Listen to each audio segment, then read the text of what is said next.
ဒီနေ့မှာတော့လိုက်ဖက်လုံးနဲ့ဟင်းတွဲဆက်ကလေးကိုချက်ပြမှာပဲဖြစ်ပါတယ်ရှင်ငစင်ရဲ့အကိတ်ကြီးတွေမှာအုပ်ကြီးတွေနဲ့ဆိုတော့ကျမအမေကတော့မနဲ့ဆွဲညဆွဲအပြပြဆွဲတော့တာပဲရှင်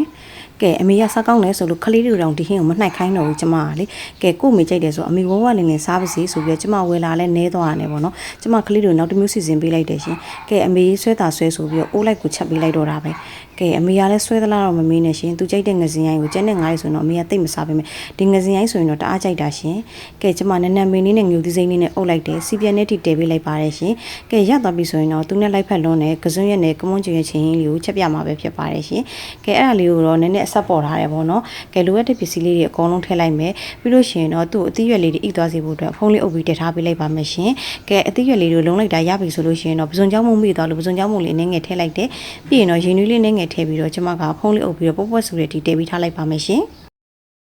ကဲအခုလိုပွက်ပွက်ဆူလာပြီဆိုလို့ရှိရင်တော့ငါးစီပြန်နဲ့စားလို့ရပါပြီရှင်